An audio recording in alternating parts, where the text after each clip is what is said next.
Hello बच्चों, कैसे हैं आप लोग। मैं अवनीश स्वागत करता हूं आपका पीएसबीआई में। आज हम लेकर के आए हैं क्लास 8 का साइंस चैप्टर फर्स्ट है हमारा ये। और इसमें आज हम पढ़ेंगे क्रॉप प्रोडक्शन एंड मैनेजमेंट के बारे में। ये हमारा इसका लेक्चर 7 होगा और इसमें आज हम पढ़ने वाले हैं मैन्योर एंड फर्टिलाइजर्स के बारे में। ठीक है, क्या होता है मैन्योर, क्या होता है फर्टिलाइजर्स। ठीक है, इसके बारे में हम आज पढ़ेंगे।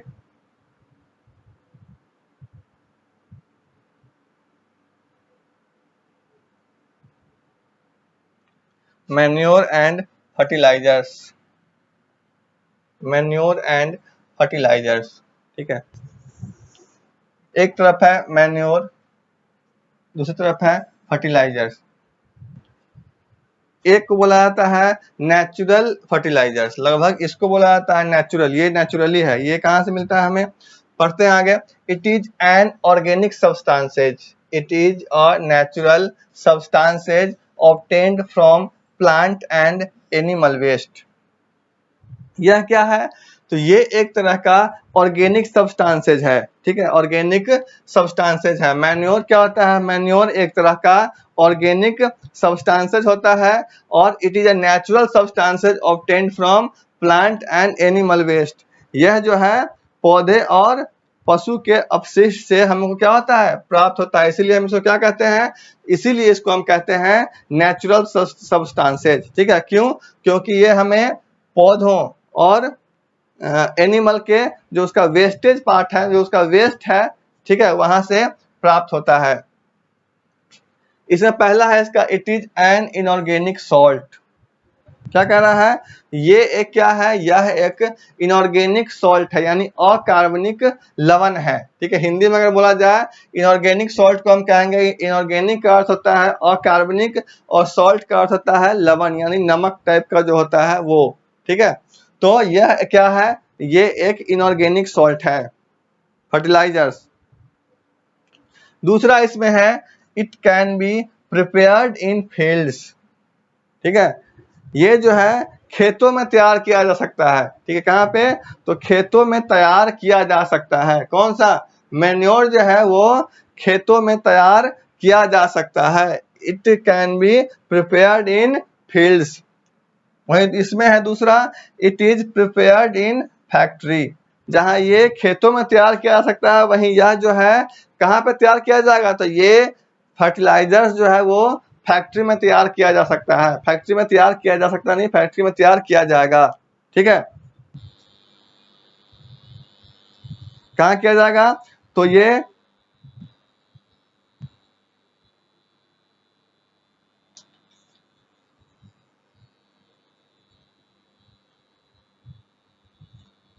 फैक्ट्री में तैयार किया जाएगा। एक मिनट आप लोग रुकेंगे।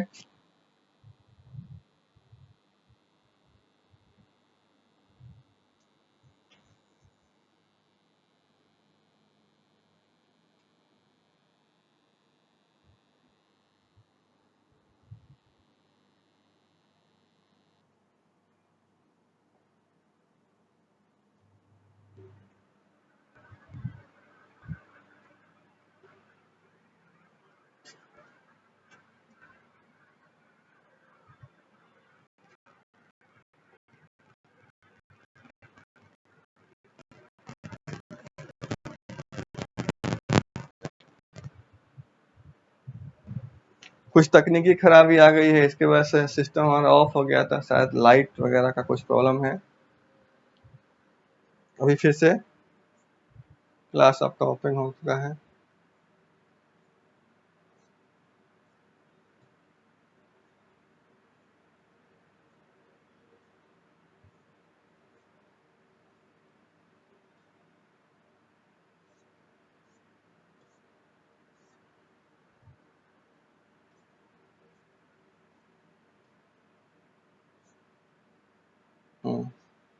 ये हमारा मेन्योर एंड फर्टिलाइजर्स, इसी के बारे में हम पढ़ाई कर रहे थे अभी।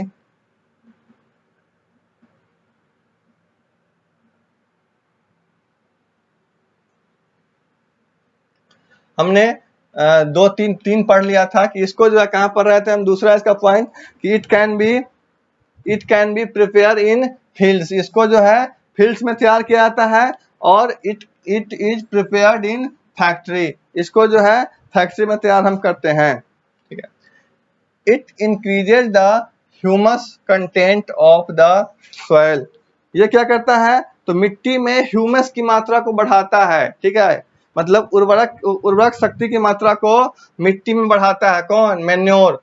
वही does not increases the humus content of the soil, ये मिट्टी में जो है वो ह्यूमस की मात्रा को नहीं बढ़ाता है, फर्टिलाइजर्स जो है वो मिट्टी में ह्यूमस की मात्रा को नहीं बढ़ाता है।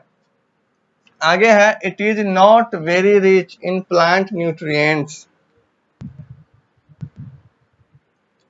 इसमें जो होता है पौधों का पोषक तत्व, इसमें पौधों के पोषक तत्व बहुत अधिक नहीं होते, ठीक है। इसमें मैन्योर में पौधों के पोषक तत्व बहुत अधिक नहीं होते, और इसमें फर्टिलाइजर्स में it is very rich in plant nutrients, यानी कि यह वनस्पति के पोषक तत्वों से क्या होता है, यह वनस्पति पोषक तत्वों से भरपूर होता है फर्टिलाइजर्स, ठीक है। The organic manure is considered better than fertilizers, जो मेन्योर होता है उसको फर्टिलाइजर से बेहतर माना जाता है, ठीक है। क्या होता है, तो मेन्योर जो है होता है हमारा, उसको फर्टिलाइजर से हम बेहतर मानते हैं।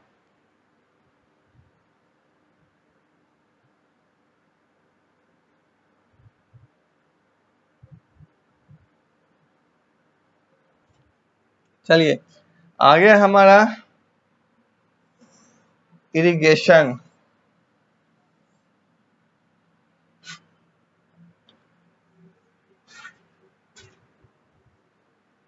आगे हम पढ़ेंगे irrigation.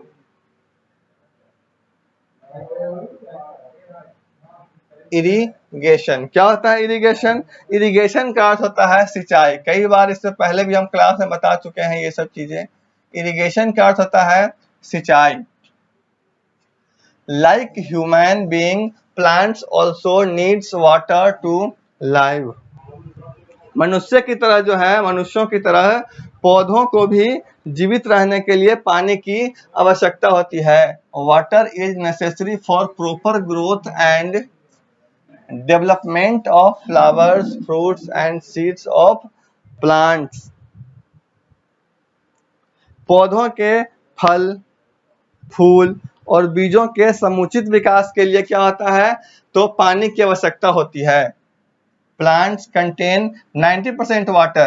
In the absence of water, germination will not take place, and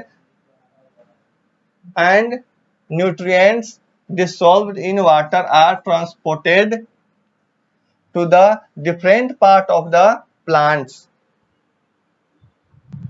पौधों में 90% पानी होता है क्या होता है, तो पौधों में 90% पानी होता है। पानी के अभाव में क्या होता है, तो अंकुरन नहीं हो सकता है, जर्मिनेशन नहीं हो सकता। अगर पौधों में पानी का अभाव हो जाए तो क्या हो जाएगा, तो जर्मिनेशन होना बंद हो जाएगा, अंकुरन नहीं होगा, ठीक है। और क्या होगा, और पानी में घुले जो पोषक तत्व हैं पौधों के विभिन्न भागों में क्या होते हैं, तो पहुंच जाते हैं।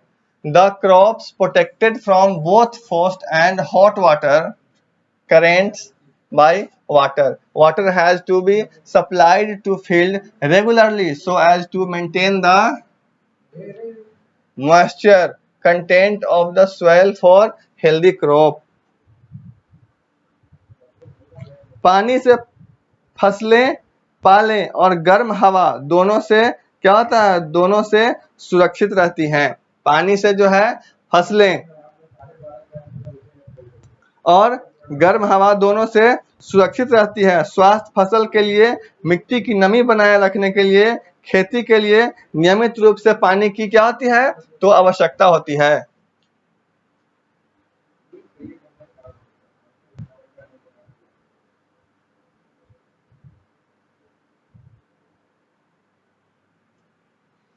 The supply of water to crops at regular intervals is called irrigation.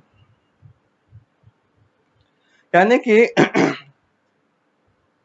नियमित अंतराल पर जो है वो फसलों को पानी की आपूर्ति को हम क्या कहते हैं, सिंचाई कहते हैं, इरिगेशन कहते हैं। जब हम नियमित रूप से फसलों में पानी डालते हैं, ठीक है, यही जो प्रोसेस है इसी को हम कहते हैं सिंचाई, यानी इंग्लिश में कहते हैं इरिगेशन, हिंदी में कहते हैं सिंचाई।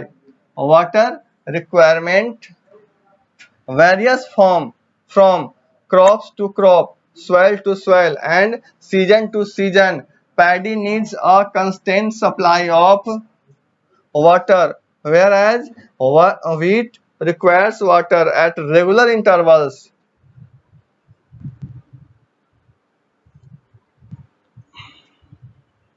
पानी की आवश्यकता कैसे होती है, तो पानी की आवश्यकता फसल दर फसल हो सकती है, मिट्टी दर मिट्टी हो सकती है, और मौसम दर मौसम अलग अलग होता है। धान को पानी की निरंतर जरूरत पड़ती है, ठीक है, धान को पानी की निरंतर आवश्यकता होती है, जबकि गेहूं को नियमित अंतराल पर पानी की आवश्यकता होती है, ठीक है। धान को क्या होता है, तो धान को नियमित रूप से पानी चाहिए, ठीक है, लेकिन गेहूं को जो है वो इंटरवल करके यानी कुछ कुछ टाइम रोक करके पानी की आवश्यकता पड़ती है। Farmers in India primarily depend on rainfall। जो भारत के किसान हैं वे मुख्य रूप से किस पे, तो मुख्य रूप से रेनफॉल पे डिपेंड करते हैं, यानी वर्षा के ऊपर वे डिपेंड होते हैं। Since the rainfall varies from time to time and also from place to place, other modes of irrigation have to be used. चूंकि वर्षा जो है समय समय पर और जगह जगह पे क्या होता है, बदलता रहता है। वर्षा समय समय पर और जगह जगह पर बदलता रहता है, इसीलिए सिंचाई का स्रोत ट्यूबवेल, नहरें, कुएं, तालाब आदि, झील आदि होता है, ठीक है। सोर्स ऑफ इरिगेशन में है, the source of irrigation are tubewells, canals, wells, ponds, lakes, rivers and dams. इसलिए कह रहा है कि भारत में जो वर्षा होती है वो अलग अलग जगह पे अलग अलग टाइम में होता है, ठीक है। इसीलिए जो यहाँ के किसान हैं वो सिंचाई के स्रोत के रूप में, सोर्सेस ऑफ इरिगेशन के रूप में किसका यूज करते हैं, तो ट्यूबवेल्स का, कैनाल्स का, वेल्स का, पॉन्ड्स का और लेक्स का यूज करते हैं ठीक है। इस क्लास को हम यहीं पे ओवर कर रहे हैं। नेक्स्ट डे हम पढ़ेंगे क्या, तो मेथड ऑफ इरिगेशन। क्या पढ़ेंगे, तो नेक्स्ट डे हम पढ़ेंगे मेथड ऑफ इरिगेशन के बारे में।